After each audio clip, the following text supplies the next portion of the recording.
5 erros que todo salgadeiro comete no seu início. Olá, meu nome é Hernandes Macieira e no vídeo de hoje eu vou te mostrar quais são os erros que a maioria dos salgadeiros que estão iniciando comete, tá bom? Fica comigo até o final do vídeo para poder você não perder nenhum desses erros, pois é importante demais aprender com os erros dos outros, porque senão o prejuízo pode aparecer para você e você vai ter que arcar com as consequências. Então, aprende comigo aqui agora quais foram os erros que eu cometi lá no meu início para poder você não fazer a mesma coisa, tá bom? E eu vou logo tomando partida no primeiro, porque assim, eu não quero enrolar muito para vocês, eu só quero lembrar que você precisa deixar o seu like e se inscrever no canal. Eu tô gostando muito que vocês estão compartilhando no WhatsApp. Continue, isso ajuda bastante o canal e me deixa feliz a cada momento, tá bom? Então vamos lá. O primeiro erro que todo salgadeiro pode cometer no início é não saber diferenciar qual tipo de farinha usar. Como assim? E eu não estou falando a marca da farinha, se bem que isso é importante, pode até entrar em um tópico bem específico aqui, mas eu estou falando em olhar se a farinha tem fermento ou não. Sério, muita gente, inclusive eu, lá no meu início, acabei confundindo as bolas e coloquei farinha com fermento no lugar de farinha sem fermento, para massa de coxinha. Você precisa usar a massa sem fermento, a farinha de trigo sem fermento. E puxando aquele gancho sobre marca de farinha de trigo, você pode muito bem procurar por a número 1. Sério, faz total diferença. Eu não quero mencionar marcas aqui, mas eu vou passar uma experiência que eu tive 2 anos atrás, quando eu revendia para outras pessoas. Eu peguei uma marca super barata, querendo ou não, estava fazendo para revenda. Não era eu que ia vender, eram outras pessoas e eu só queria saber de lucrar. Bem, pensando dessa forma, eu peguei as coisas mais baratas. Farinha de trigo mais barata, recheio mais barato e por aí vai. A farinha de trigo mais barata é o ponto principal porque foi exatamente ela que fez o meu negócio afundar. Bem, sendo bem direto, o salgado ficava com uma aparência bonita e tudo mais em questão de 1 a 2 minutos. Quando eu saía da fritura e passava de 1 a 2 minutos, a massa estava totalmente grosseira e muito dura na hora de tentar dar qualquer tipo de mordida. Não ficava aquela maciez de qualquer salgado que você vai comer por aí, qualquer coxinha. Lembra quando você vai comer uma coxinha? Você dá uma mordida e a massa é tão macia que você parece que está comendo uma nuvem, certo? Pelo menos é o que a gente faz. A que é ensinado aqui é exatamente dessa forma. Pois é, ele não tinha, essa farinha de trigo, a mais barata, não tinha essa consistência. Mesmo colocando mais água e mesmo colocando menos farinha ou vice-versa, para poder meio que tentar ajustar, não dava certo. Outro problema, quando colocava no freezer, o salgado todo rachava. E isso era muito ruim, porque querendo ou não, trabalhava com revenda. As pessoas que compravam de mim, ela precisaria vender. Se não vendesse no dia anterior, vender no próximo dia. Quando olhava o próximo dia, o salgado estava rachado. E um salgadeiro experiente sabe que quando o salgado está rachado, principalmente o de queijo, é porque tem ar dentro do salgado. Mas esse não era o motivo. Todos eram bem fechados. Enroladinho era rachado, coxinha era rachada, e por aí vai. Não era só o de queijo, todos. Então, beleza, fiz o teste, troquei para a massa top 1. Aqui é mais bem recomendada na sua cidade aí, não tem preferência. Aqui na minha cidade, não é querendo fazer propaganda nem nada do tipo, mas saiba que essa farinha de trigo é uma das melhores, eu já mencionei, é a fina, farinha de trigo fina. Ela é uma das melhores e a Dona Benta também é até boa, só que pra mim, no meu salgado, ela fica muito com aspecto de bolo. Ela fica tão macia de um jeito que eu não consigo deixar aquilo como salgado, tá bom? Fica um aspecto diferente da massa fina. Querendo ou não, a Dona Benta ela é especialista em massa para fazer bolo e não salgado. 2. Adicionar farinha de trigo com o caldo morno. Como assim? Não é para poder adicionar quando o caldo estiver morno? Não, de jeito nenhum, de nenhuma forma, nenhuma maneira você deve adicionar farinha de trigo quando o seu caldo estiver morno. Isso por quê? Porque a farinha de trigo feita no fogão tradicional não vai conseguir cozinhar. Ele não vai sair num aspecto totalmente macio, como você viu lá na máquina, lá no vídeo anterior. Ele não vai sair daquela forma. Muito pelo contrário, ele vai estar grudando muito na sua mão e você não vai conseguir de jeito nenhum recuperar essa massa. Como foi que eu descobri isso? Prejuízo. Prejuízo de 10 kg de massa. Eu basicamente coloquei a farinha de trigo nas pressas, coloquei tudo no panelão e eu fazia 10 kg de massa de uma lapada. Coloquei tudo no panelão, só que ele só estava morno. Comecei a mexer, até que eu vi que ele não estava querendo desgrudar do fundo. E já era comum ter passado 7 a 10 minutos e já começar a desgrudar. Passei mais 10 minutos mexendo e nada adiantou. Coloquei na mesa, gastei quase 900 ml de óleo para poder conseguir ver se eu salvava aquela massa de alguma forma. Também não funcionou. Inclusive, se você está com a massa mais ou menos grudando na sua mão, porque não foi 100%, você pode usar um pouco de óleo para poder meio que deixar ela um pouco mais macia e sem muito grude. Você pode pegar óleo, tacar um pouquinho por cima e acabar amassando ela. Farinha de trigo também funciona, mas óleo é o que eu mais utilizo, então estou passando aqui para vocês. O que aconteceu? Prejuízo. Prejuízo total.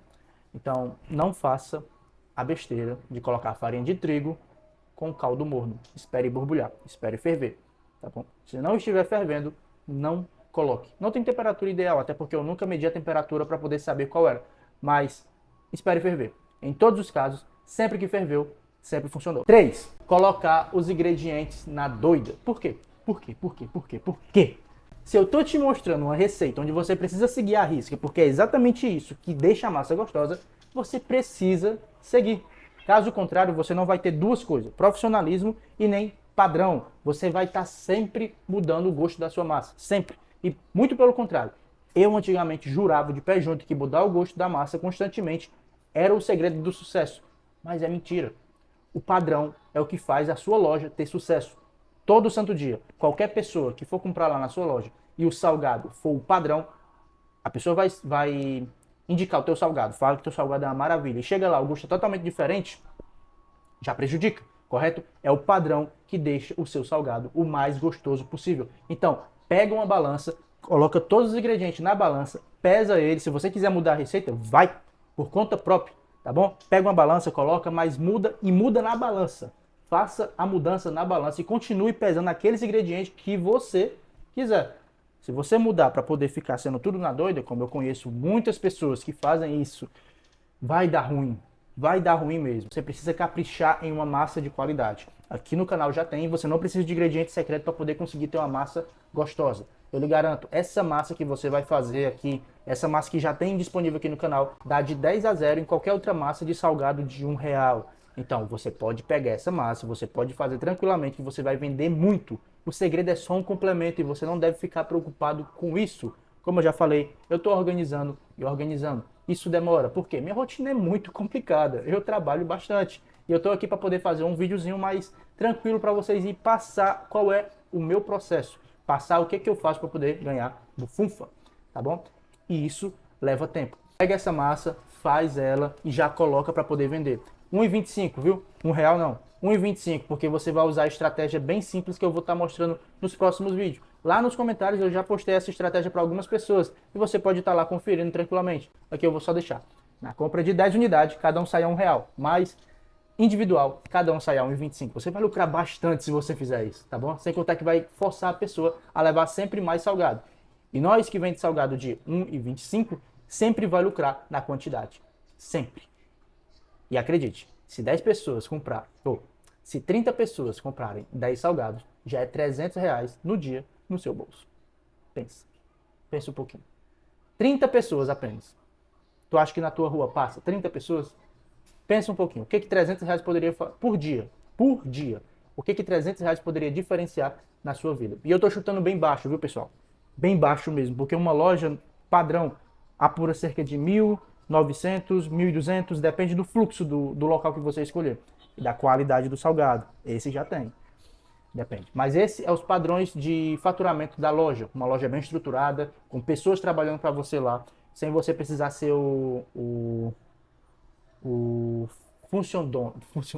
dono funcionário ou algo do tipo. Eu me esqueci o padrão. Mas sem você precisar ficar se matando de trabalhar, tá bom? Tem como fazer isso, isso é uma realidade. É só você começar o negócio o mais rápido possível, que lá na frente você consegue enxergar todo o ambiente com mais clareza, tá bom? Então, inicie o mais rápido possível. Vamos lá, eu tô em qual? Eu tava em colocar os ingredientes na doida. Eu tô com a minha cola para poder não sair falando coisa com coisa aqui, porque o primeiro eu já falei, o terceiro, né? Eu já falei, e agora vamos para o próximo. Não esperar o recheio descongelar. O que tem a ver isso? Como eu expliquei nos vídeos anteriores, a gente meio que tritura o recheio com um liquidificador ou então qualquer outra coisa que consiga fazer esse processo pra gente mais rapidamente. Um dos problemas que mais aconteceu comigo foi deixar o recheio congelado e tentar triturar da mesma forma. Bem, não funciona. Uma pessoa até me falou, mas eu faço suco com um cubo de gelo e não dá em nada. A diferença entre o cubo de gelo e o recheio congelado é que a consistência do recheio vai ser bem maior do que o cubo de gelo. A gente está falando de cubo de gelo que é água. Agora, imagina um pedaço de queijo totalmente congelado. Não é só mais a água, tem toda a consistência do queijo. Isso vai fazer com que o seu liquidificador, então qualquer outra coisa que você use, quebre. Porque Isso é bem rígido, para falar a verdade. No vídeo lá eu mostrei a principal peça que quebra do ventilador, que é aquela parte... Ah, do ventilador não, do liquidificador. Do liquidificador. A principal peça de baixo. Porque o recheio congelado vai meio que danificar o seu liquidificador, tanto na parte do motor, como também na parte principal. E é super importante você fizer a trituração dos seus alimentos, se você está iniciando agora com liquidificador, porque qualquer pessoa tem em casa. Então dá para poder você usar tranquilamente e não passar 1 hora ralando todos os recheios e às vezes com risco de cortar os seus dedos, tá bom? Corta em pedaços pequenos, como mostrei lá no vídeo, e segue essa dica que é muito importante. O quinto é colocar verdura em tudo. Tipo, a verdura você sabe que tem prazo de validade e tudo mais, e isso pode prejudicar o seu salgado. Por quê? Se você está começando agora, você vai fazer estoque, e estoque você precisa vender durante o dia. A verdura ela tem um prazo de validade de no máximo 2 dias, se você deixar ainda congelado. Principalmente o frango. O frango, se você tirar o salgado para poder fritar, deixar um pouquinho lá, depois colocar para congelar de novo, vai meio que dar uma interferência no sabor. E geralmente as pessoas que fazem isso, vai por mim, geralmente as pessoas que usam muita verdura no frango recebem críticas de clientes que salgado, a coxinha, tá azedo. Não coloca verdura, faz o máximo possível para poder fazer sem verdura nenhuma, porque assim você vai ter muito mais durabilidade e muito mais tempo para poder vender o seu salgado.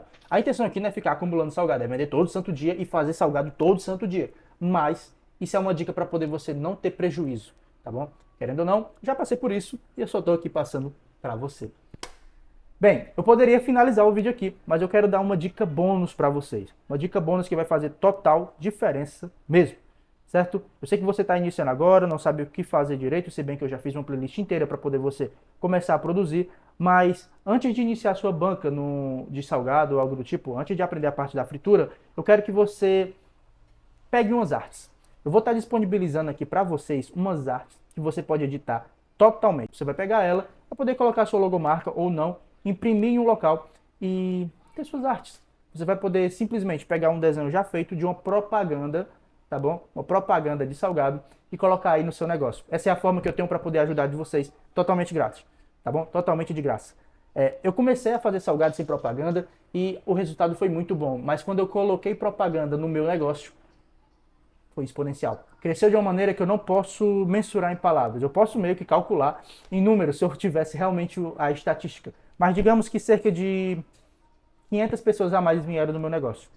Porque, querendo ou não, a gente está lidando com um público onde o gatilho principal é chamar a atenção. Quando você chama a atenção do seu cliente, seja do lado de fora ou do lado de dentro, você tem mais chance de converter aquele possível cliente em venda, tá bom? Então, eu vou estar deixando aqui para vocês artes totalmente gratuitas.